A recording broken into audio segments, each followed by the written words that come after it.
Layer masks, or 5 ways to fade a mountain.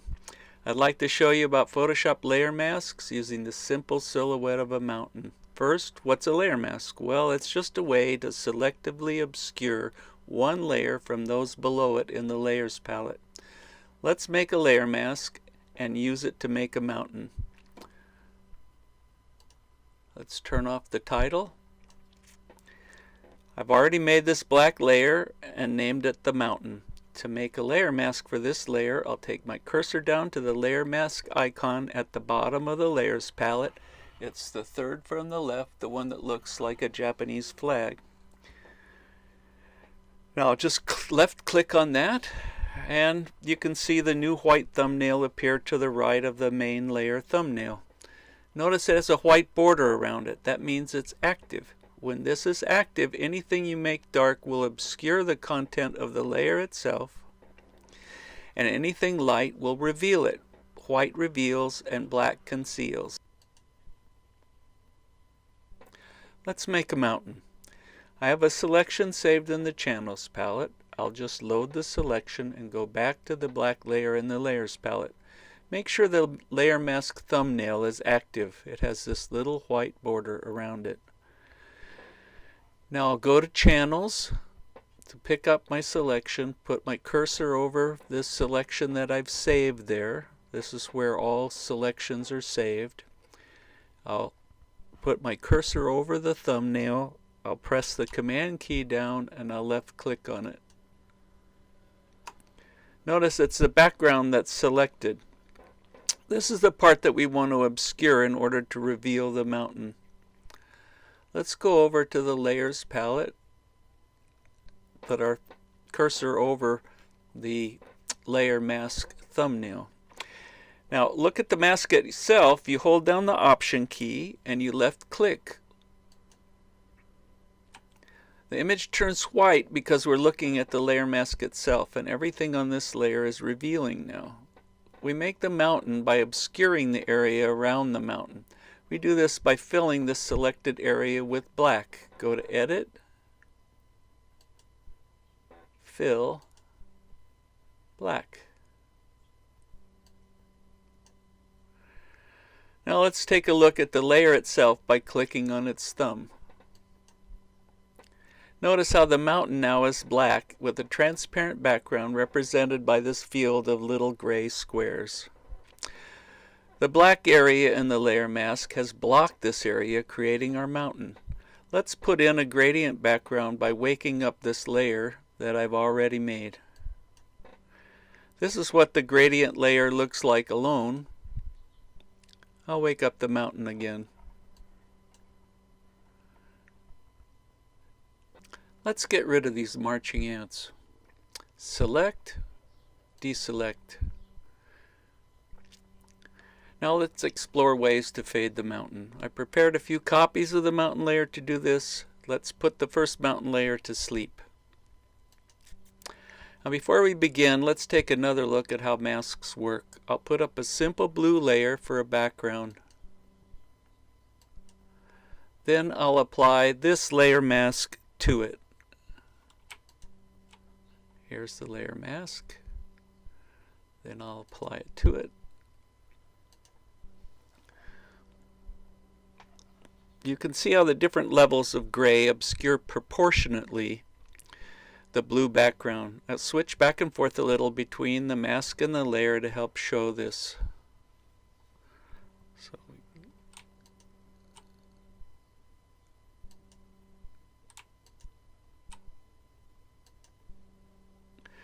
let's put the sample to sleep and get on to the fading. First, I'll wake up the mountain layer copy here from my list.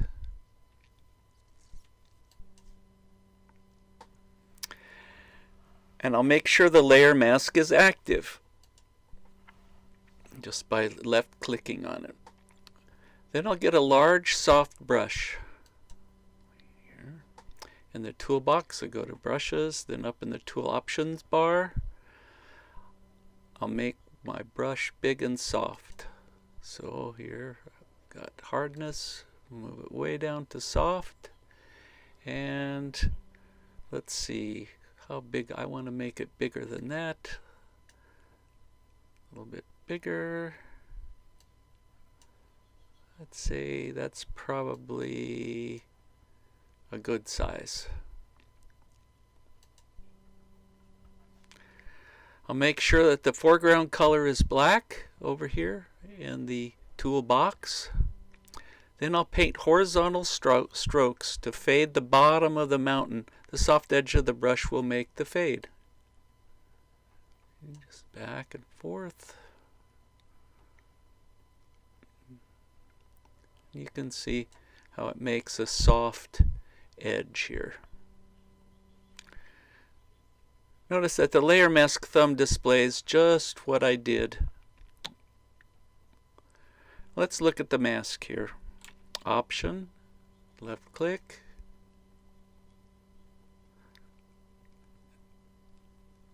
I'll go back to the layer itself. There. You can use a low flow brush to build up the fade more slowly. In the options bar up here, just adjust the flow down quite a ways, somewhere between 5 or 10%. I'd say 7% is good. Then paint on the layer mask. Make sure the layer mask icon is active. It has the white border around it. And then I can just build it up.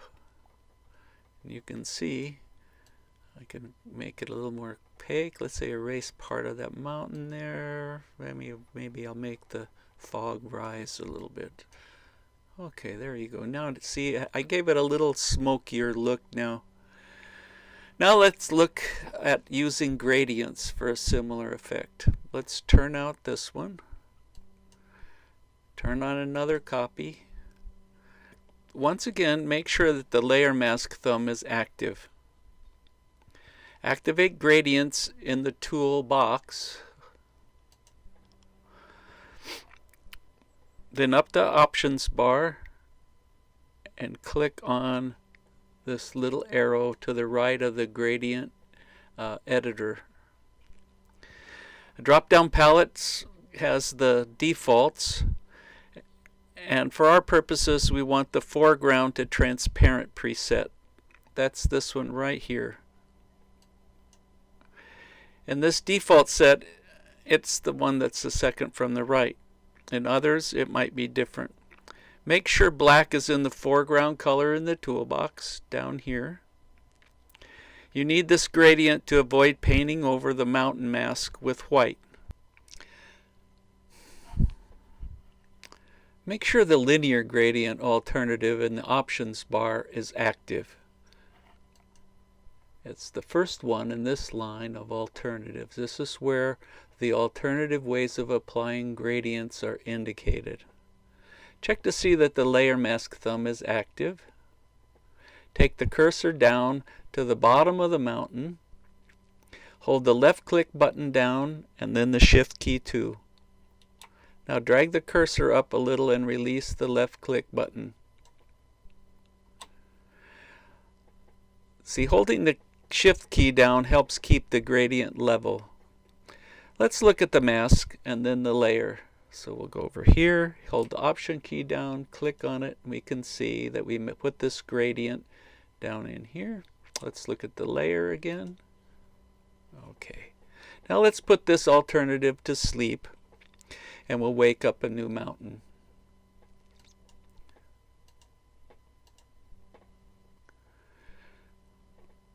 Now I'll build up the fade with the radial gradient. With the gradient tool still active, I'll choose the radial gradient alternative in the options bar. It's the second from the left. For now, I'll leave the opacity at 100%. By clicking and dragging in short strokes, I can build up our fade with little puffs. I'll start at the bottom and work up, but once again, I'll make sure that my layer mask thumbnail is active. Here we'll make some little puffs. Not too big. And you can see that it just makes these little radial puffs irregularly.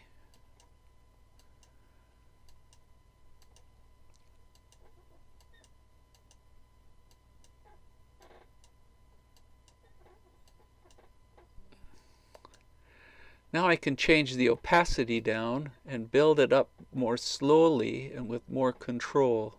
I'll run it down to about 20%.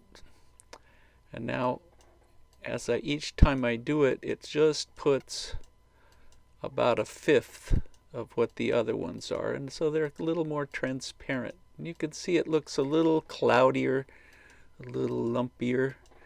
It's a different effect.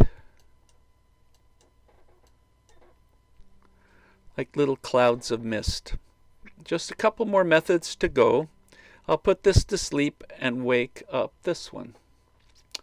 So we put it to sleep and wake up this one. Now we'll make a selection, modify it, and fill it to make the next fade. Select the lasso tool from the toolbox. So the lasso tool is right up here. Now start about here and drag a selection around the bottom of the mountain.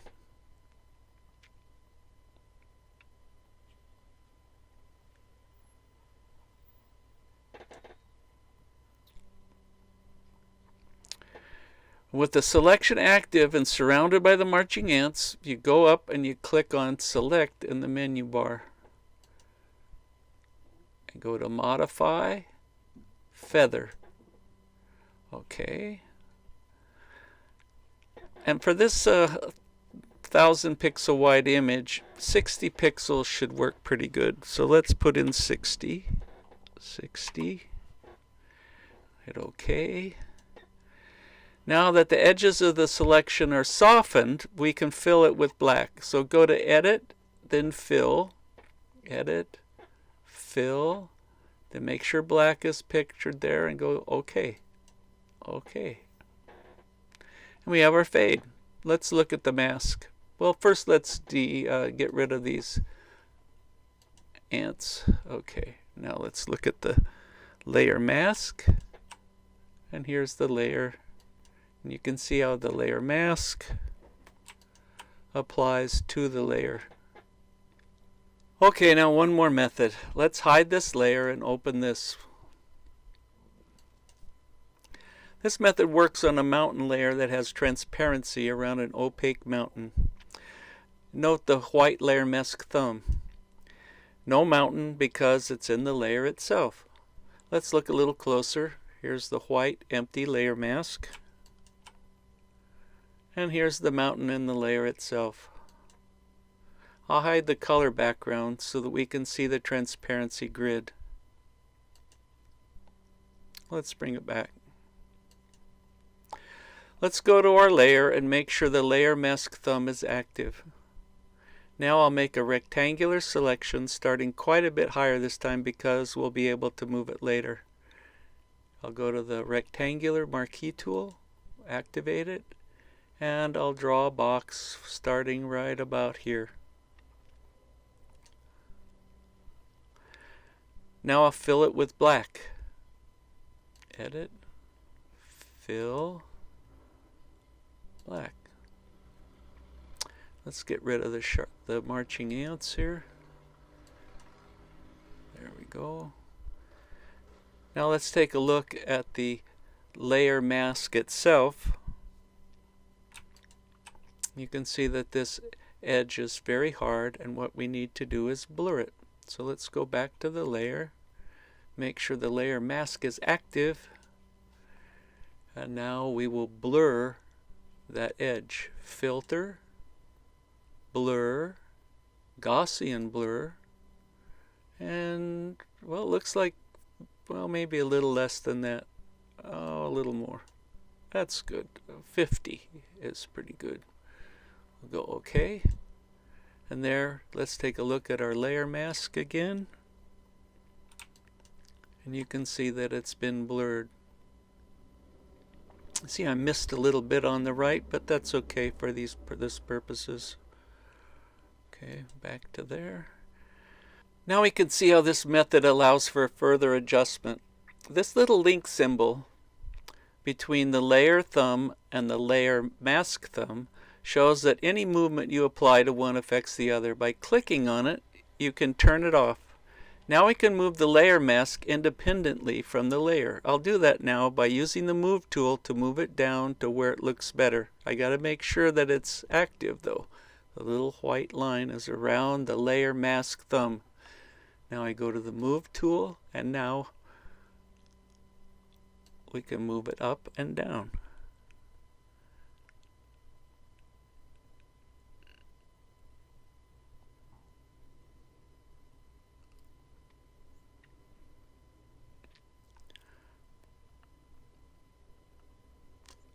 For that matter, I could use it to move the mountain up and down too if I activate that layer.